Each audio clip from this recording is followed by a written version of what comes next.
करतो की तुम्ही हा जो पूल आहे भुसावळ नदीचा हा केवळ पूल नाही, हे सांस्कृतिक ही देण आहे. माणसाचं आकर्षण का असतं म्हणजे हरुणभाई आणि हळदभाई आमच्या सोबत आले आणि इतकं आमची म्हणजे अजूनमधून मी बोलत राहिलो, हे का बोलत राहिलो. मग असं काय परिणाम झाला की एका शहराला आले आणि लगेच दगडून ते त्यांच्या प्रेमात पडले. ते हे जे काही माणसाचं माणूसपण आपण जाताना खुर्ची सोडून जातो तेव्हा घर सोडून जातो, आपली जी भळक राहते ते आपले जे विचार असतात, आपलं जे वागणं असतं, आपलं जे बोलणं असतं हे आपण तिथं कुठेतरी त्या चांगल्या गोष्टी ठेवतो म्हणून आपली आठवण निघते. आणि मी फार बोलणार नाही, माझ्याबद्दल अनिलजींना खूप माहिती आहे, भरतला खूप माहिती आहे, एजाज आमचा तर घरचा माणूस आहे, मी आता तुमच्या घरचा माणूस झालेलो आहे.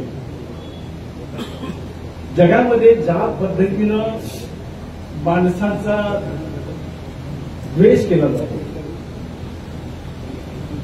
भारतामध्ये सुद्धा वेगवेगळ्या कारणाने आतापर्यंत द्वेषच पसरत गेलेला आहे. महाराष्ट्रात जिकडे तिकडे घरातल्या घरात माणसं एकमेकांचा द्वेष करतात. धर्माची गोष्ट दूर राहू द्या, देशाची गोष्ट दूर राहू द्या, ही माणसं एकमेकांचा द्वेष का करतात? ह्या द्वेषाच्या पाठीमागची कारणं काय? तर स्वार्थ आणि स्वार्थाच्या पलीकडे काहीच नाही. आणि हे जर फेकून द्यायचं असेल तर आपल्याला चांगले विचार, चांगली माणसं हे भाषेच्या पलीकडे, धर्माच्या पलीकडे, जातीच्या पलीकडे आपल्याला माणुसकीच्या बंधनात आपण जर पाळली तर या जगाला भवितव्य सुंदर भवितव्य. कुठल्याही धर्माची स्थापना ज्या महान मानवाने केली त्यांनी माणसामध्ये द्वेष पसरण्याचा संदेश नाही दिलेला. पैगंबर असतील, येशू ख्रिस्त असतील, गौतम बुद्ध असतील, भगवद्गीतेनं सांगितलं असेल, कुठल्याही ग्रंथामध्ये कुणीही सांगावं की माणसाने माणसाचा द्वेष करण्यासाठी धर्माची स्थापना झाली. पण आपण का असे पागल झालो?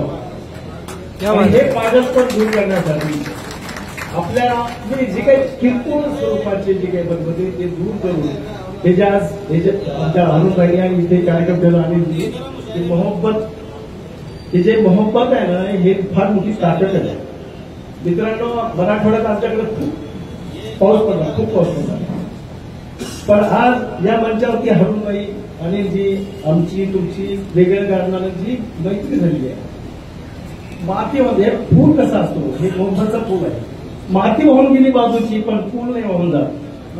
आजकालचे पुलं वाहून जातात, माती तशी लागली. हे जे माती वाहून जाणं आहे ना ते जाऊ देत, पण आम्ही जे एकमेकाच्या हृदयामध्ये आम्ही जे बसलेलो आहोत, एकमेकाच्या त्यांच्या माध्यमातून तुमच्यासमोर आलो, माझ्या माध्यमातून ते तिकडे आले, हे जे प्रेमाचा जो संदेश आहे हा माणुसकीचा संदेश, हा आपण जपला तर आपल्या जगण्याला सुंदरता आहे.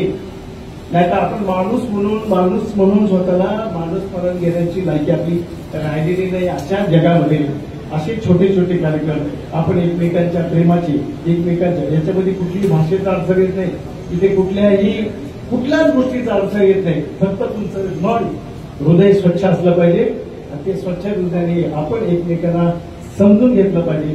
तर जगातले आपल्यासारखे सुंदर माणसं जगात दुसरीकडे असणार नाही. मी प्रार्थना करतो की आम्हा सर्वांना सुखबुद्धी दे आणि हे जे जगात चाललेली नफरत आहे ती नफरत संपून एकदा प्रेमाचा ओलावा पुन्हा आमच्या हृदयामध्ये चांगल्या पद्धतीनं राहील अशा पद्धतीची बुद्धी ईश्वराने आम्हाला द्यावी. तुम्ही माझा इथे सत्कार केला, मी फार मोठ्या मनाने तो स्वीकार केला आहे. भुसावळ आणि आंबेजोगाई हे कल्चरच्या बाबतीत म्हणजे आणि इथं आहे हारून तर मला भेटलेलेच आहे. ते भुसावळ खूप काळापासून ओळखतो.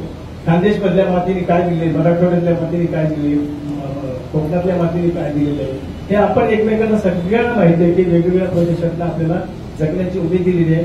आणि ही जगण्याची उमेद तुम्ही माणूसपण टिकवण्यासाठी त्यात झिरवावी आणि त्या प्रेमामध्ये आपण सर्वांनी राहावं.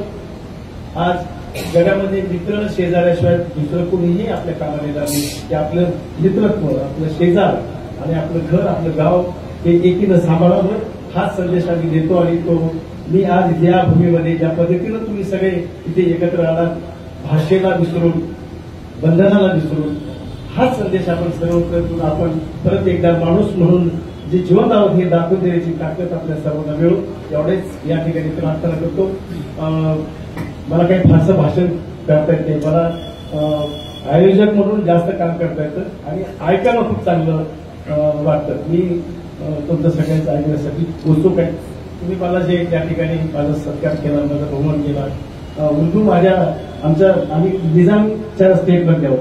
उर्दू ही किती मिठास गोष्ट आहे हे आम्हाला माहिती आहे. माझ्या वडिलांची, आजोबाची, पणजोबाची मातृभाषा ही उर्दू होती. त्याच्यामुळे मला घरामध्ये माझ्या वडिलांची शेवटची सही, माझ्या चुलत्यांची शेवटची सही सुद्धा पगाराची सही उर्दू होती आणि आमच्या घरात आणखीन आमचंही ताकद होतं हे सगळे उर्दूमध्ये. त्याच्यामुळे मला उर्दू भाषेची जे काही प्रेम आहे ते प्रेम व्यक्त करण्यातून आहे. मी परत एकदा सर्वांचे धन्यवाद देतो. शुक्रिया अदा करतो.